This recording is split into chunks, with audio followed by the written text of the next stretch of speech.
Well, John Browning, welcome back to another episode of your podcast. How are you today, my friend? I'm doing fantastic. Good. I love it. I love that shirt, man. That is great blue. That is Hawaiian, if I've ever, or I'm sorry, Hawaiian, right? There you go. Yeah, that's right. Yeah, I'm trying to get the V in there. So it looks really good. Hey, there is a lot of there are a lot of rumors when we think about retirement planning and all of that. There are some truth. There's a lot of truth, but there's also some lies out there that people believe about retirement. And we don't have time to talk about all of them, but I want to focus on at least three lies that people believe about retirement. John, unpack for me what you've learned, what you hear from people about some of the lies they believe about retirement. Yeah, this is a big topic, and you're right. We can only kind of scratch the surface, but there really are three that really stand out, and I hear them almost every single time we talk to somebody for the first time about retirement, what they want it to look like, and what they think they will need in retirement. And don't let me forget, though, at the end there is good news. Okay. So I think the very first one that tends to come up is, well, my expenses are going to go down in retirement. I'm not working. Yeah. Well, here's things to consider.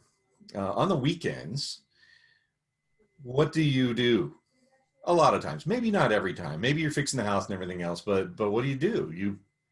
Most people, maybe they go out to see a movie. Maybe they go shopping, something else. So what if every day was a weekend? Oh.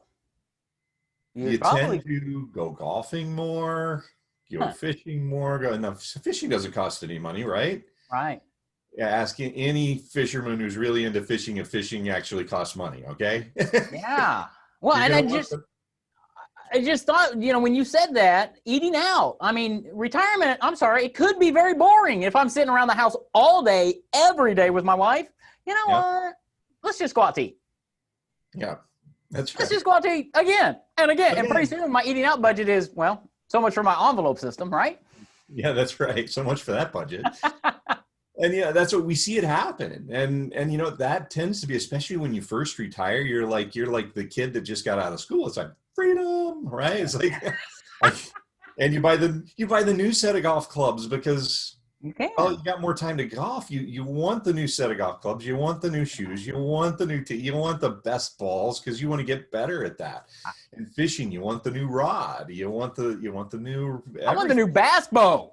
Right, yeah, a new boat, exactly. And you know what a boat is, right? No, what? It's a hole in the water into which you pour money. So I've heard that from multiple boat owners. I love it. I believe it. I don't have a boat, but I would totally believe it. All the maintenance that goes into that. Amen. Wow. Okay, so my expenses are going to go down in retirement. That is a lie. Yeah, that is a lie, especially in their first few years. Mm-hmm. First 3 to 5 years, typically your spending actually goes up because you're enjoying your retirement, which is the whole point of the book, Build Your Life, Not a Portfolio. That's right. To get to that point, that goal, and enjoy it. So that's a lie. Your expenses typically do not go down in retirement, especially in the first few years. And then you have another thing. People tend to forget that all these years they've been working, if they've been working for an employer, that employer has been providing them with health care, dental, a lot of times vision. When you retire, you're responsible to keep that going. And yes, there's Medicare,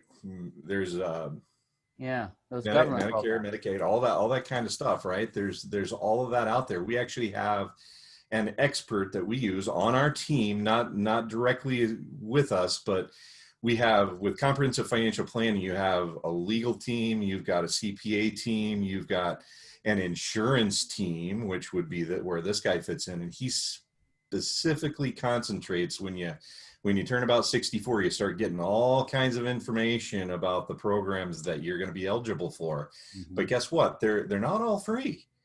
and they don't cover the same things that you were covered by in your normal employment. So that medical cost typically goes up, not because you're older and you have more problems, but just simply because your employer is not covering X% of that amount. Yeah. Yeah. That's So, what we forget about when we're employed, that the good old employer pays a lot of stuff, right. That's right. and that's going to go away. So, and frankly, the bottom line is after you get past the first several years, the reality is that we do have a few more things that go wrong. You know, knees get bad and hips go bad, and you've got to pay deductibles, and those medical costs tend to rise every single year. So another thing to keep in mind. So your expenses, once again, not going down.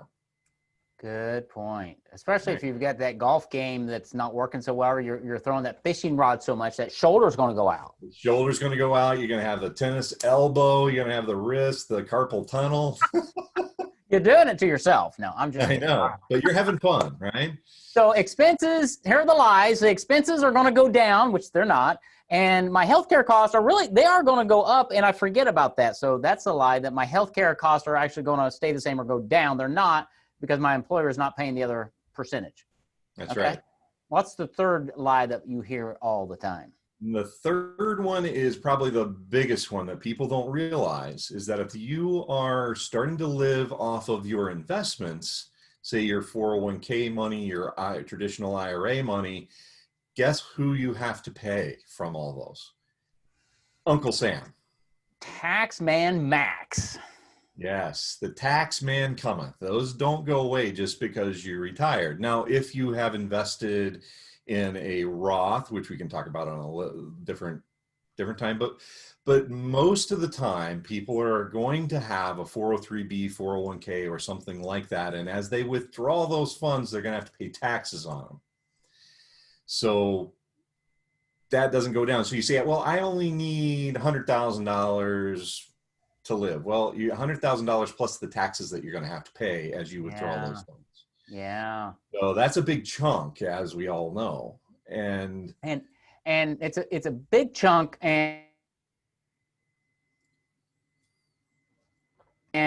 a conversation with you sometime soon about your thoughts around tax rates, because we've been traditionally in the last, I don't know, few years, decade in a pretty low tax rate. And I would love your thoughts on where taxes might be headed based on all of your knowledge, and how that's going to impact somebody who's wanting that $100,000 a year, because that means they're going to need more if taxes indeed go up, right? Am I tracking with what you're thinking? Yeah, you're thinking of it exactly correctly. And there are strategies to deal with that. And there's strategies to deal with in retirement, managing your taxes. And you can manage your taxes if you plan things and execute things well. Okay.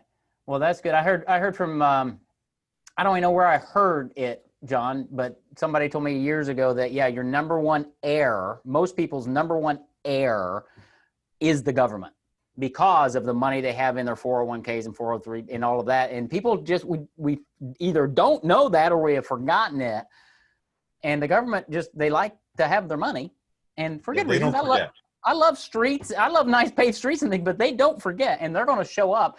And the thing I just heard you say that I really find intriguing is there are ways to manage that, and shall I say even mitigate some taxes. Is that fair? That is fair to say. You cannot avoid taxes, but you can mitigate that and only pay your fair share. But if you don't plan well, and if you don't execute that plan well, most of the time you're going to pay more taxes than you would have had to have. And the best time to plan, this is the fourth lie, the best time to plan is when you retire. The day you retire, that is when you should start planning your retirement. That is a lie. That is a lie. That would be one of the worst ideas. Exactly. When you're about 20 and you just graduated from college, that's the best time. It is. It really is. And people at 20 don't want to think about retirement. But if they start and have a conversation with you, and they start when they're 20 or 25, even putting in one or two strategies, they're going to be so much better off down the road. And it doesn't mean they have to invest $1,000 or $1,500 a month in something. It means that it's a strategy to go, as we talked about last time, if you're going to buy a house, buy one that you can use maybe as a rental later as you move up. Or if you're going to buy a car, begin by buying a used car and save some more money and put yourself in a better position, right? That's It's right. strategies like that people can get when they talk with you, John. But we're not done yet. We just covered a fourth lie that I just threw in there. But you started this whole podcast and you said, hey, remind me about some good news. So the good news is exactly kind of what you just said, is that if you plan well, you can mitigate the taxes. You can plan for those increased expenses. You can even plan for increased expenses in the first 3 to 5 years. And then you can plan for how you want to handle, like with maybe long-term care insurance or something like that, the increasing medical costs that may happen later down the road. And then of course, all that tax planning that you can do. And the earlier you start, and this is why we're a little different than a lot of financial advisors, we would love to talk to those of you who are 20 years old or younger and just starting out, or maybe you're 30 years old and you just didn't do it before. The earlier we can help you get started, it just makes all the difference in the world to where you end up. It does. It does. And I'm real excited about the program that you mentioned that you're putting together to help people. And we'll probably do an entire episode on that. Because one of the things, John, I've learned over time is a lot of people go through a lot of financial advisors in their life. And what they need to do is find somebody like you that they can build a relationship with over time to understand, how do I think about retirement? Because really, that has a lot to do with everything that you're going to do. And it's not just about planning for that retirement. It's about building a life today, which is really the concept of your whole book, of build a life, not just a portfolio. Right. So that's good. I'm interested in this program that's a master class that you called it. So let's allocate a podcast on that. Let's do that. Because that'd be really cool. Because that's really cool to really attract a younger audience and help a lot of people. So wow, this was cool. So 3 big lies and some good news. And I think that's great. Anything else you want to add? Any cautionary notes or any? I think that, you know what, that's it for the day, because that really covers the 3 big ones. And again, getting started early is your biggest advantage. And start being early. Consistent. Remember, that's my one word. Consistent. That's what we're going to be. So John Browning, thank you for being consistent on this podcast, for being consistent in your messaging and helping lots of people avoid the 3 biggest lies around retirement. So we'll talk to you on the next episode, sir. Sounds great. We'll see you soon. Bye-bye. Bye-bye.